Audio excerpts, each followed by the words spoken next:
Well, hello everybody. I'm back to do another virtues presentation. And a little last time I did a presentation, I was on the telephone with my granddaughter Anna. And my other granddaughter said, "Poppy, how come you didn't let me call you?" Like some of the others wanted to. So I got him on the computer here now. Hi, Anna, Leah, Emmy. Yeah. Yeah. Yeah, okay, I'm getting ready to start the video now, okay? All right, okay. And they're not, I got the headphones on because I don't want them to make too much of a noise there, right? They're doing their homework. Okay, hi, Mom, Dad. Hi. Okay, and I really want you to watch this video, okay? This is, this one I find is very, very important, okay? We want to look at what exactly the virtues are. I mean, we've been talking about virtues and doing virtues picks, but what exactly are they? Where do they come from? That's the kind of stuff I want to look at tonight. And hopefully we can do it fairly quickly, okay? All right, girls? We're going to start with, I'm going to do a penny analogy, okay? I want to show you a penny that's they're obsolete now, but it's a brand new penny. It came from the bank. I kept it. Okay, really neat. Really neat. See that, girls? That's the nice shiny penny. Now, take a look at this one here. Now, what do you think happened to that? Look at the mess that's in. Right? Look, I got another one here. Look at this one. See that? Look.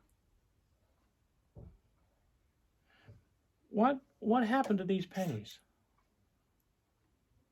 They're no longer shiny like this one. So now, you know, sitting in a classroom, of course, like especially when I was in the grade 6 classroom in Natwashish, they would say, "Oh, we know why. They were on the road. They were in cash register drawers. They were in people's pockets. They were kicked around all over the place. Like that's why they got all messed up like that, right? Bad things happened to that penny. That's why it got like that." Now, the question is, though, can that penny shine up again? Can we take the stuff off the penny, off this penny, to make it look like that one again? Can it become new? Okay? What do you think, girls? They're nodding their head, yeah. They can become clean. So how would we do that? Well, you know, I remember my class suggested things like a pencil eraser, sandpaper, toilet bowl cleaner. Some even said vinegar and sugar and vinegar and salt. And I figured I'd get one of these grinders, right? A Makita grinder. And that would certainly do the job, right? But what they discovered was that, in fact, they can come clean. And I remember one of the little boys in my class, I didn't know he took the penny home, but the next morning he came back in and he says, look, Bob, he came out. Bob, look, it's getting very shiny. I said, oh my goodness. I said, you working at that all night or what? Yeah, he said, yeah. Hard work though. It was hard work. And yeah, it is hard work. Now, the idea of the penny, the analogy, of course, is for a baby, a newborn baby. Now, any of you that have had a newborn baby, and I've had newborn babies and my grandchildren, and, you know, and they're precious, absolutely precious. I mean, you know, you use the John Hagee bubble maker and make a bubble to put the little baby in, right? Because you don't want anything happening to the baby. You don't want anybody coming in sneezing and coughing around the baby. You don't want the baby to get sick. You know, anybody comes into your house and your baby comes home, someone comes into your house and they're loud, you know, you say, shh, or they're swearing and this kind of stuff, you know, like you don't want those kinds of things to happen because you're trying to protect your baby. So as the baby gets older, you know, up to, let's say, you know, starts to go to school, all of a sudden that bubble can break. We don't want bubbles breaking now with the virus, of course, but, you know, where they can have, you know, other students being mean to them. They can be bullied. They can, you know, have nasty things said to them. And I hope they never do, but they could have a teacher that may not be nice to them, you know, like, so things happen, right? So the question is, can you keep your child in a bubble all the time? And of course, the answer is no. That's just the way the world is. You can't keep them in a bubble. So after a while, after time, what can happen is the baby, the new shiny penny, the baby, can start to look something like this. In other words, it gets some kind of a veil over it. The child comes home and maybe you find the child is a little bit disrespectful today. Oh my, what's going on, right? So the virtues, you see, are already in the child. They're already in there. The virtues are in all of us. A 6-year-old girl was asked one time, asked the question, what are the virtues? And she said, oh, that's what's good about us. That's what's good about us. So the virtues are already in us. And as long as nothing interferes with that, we will be kind, we will be friendly, we will be respectful, okay? Because we get trained that way. We get trained to bring the virtues out. And it's by practicing that we bring them out. Poor old John Hagee. I just want to just read this little bit here for you, a little tiny little bit. It says, like an acorn, which has within it the capacity to become a towering oak, a child has great potential. All children are born with all the virtues, the gifts within, waiting to grow. What a child becomes is a result of 4 things.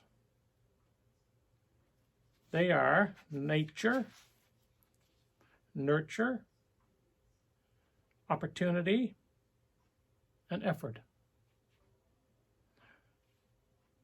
Effort is a child's responsibility, his ability to respond to the opportunities to practice the virtues.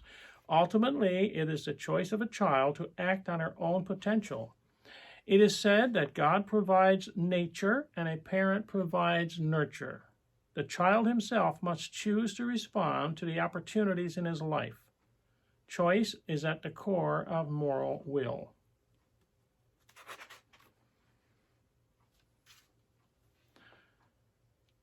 So, children very much need a guiding hand to lead them. They're not inherently pure. They have the potential for both goodness and for destructiveness. Every quality they possess, every virtue, can be directed or misdirected. That's why your role is so vital to their success. And I use this book as well.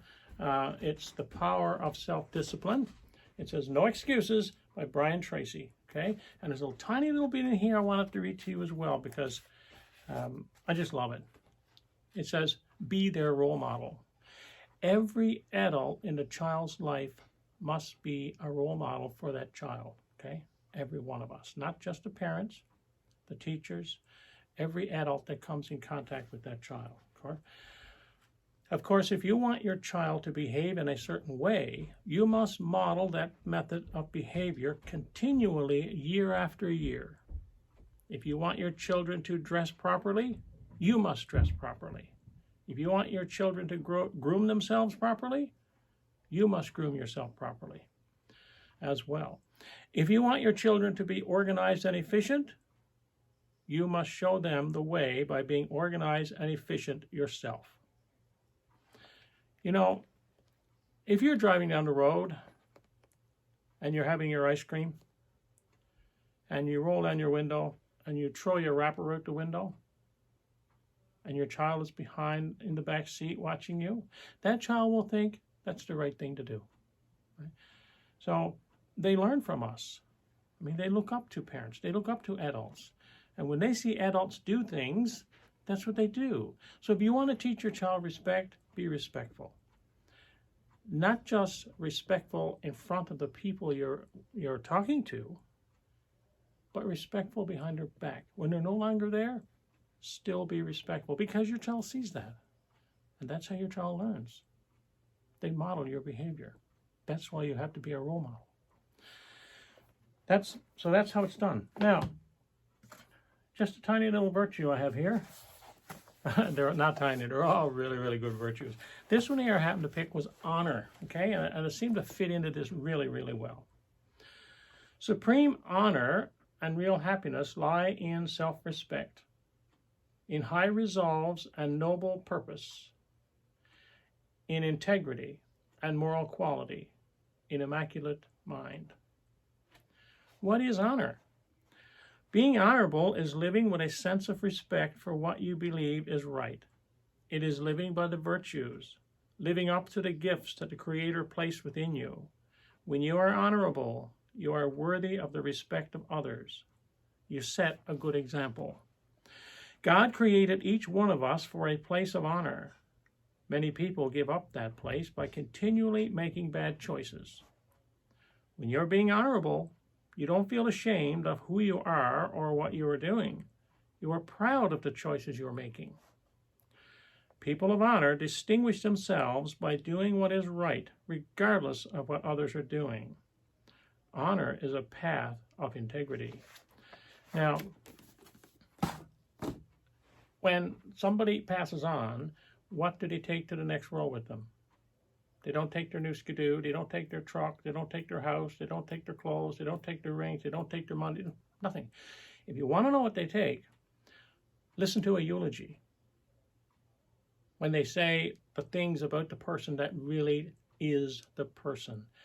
They were loving, they were so helpful, they were kind, they were so responsible. They, and the list goes on and on. They were compassionate, they had empathy, and they are the virtues. They are the principles that we live by. And what we try to do is to try, and again, like I said, nobody's perfect, but we always try each day to be a little better than we were yesterday. And if we keep trying to do that, then I think our lives will certainly improve, okay? So thank you so much for listening to me again tonight. And the girls are there now. You can get back at your homework, of course. And I'll discuss this with them a little more later on, But I'll have some more videos coming up, and I certainly hope you're watching them, and tune in next time. It's about seeing you there. Okay, so thank you very much. Good night.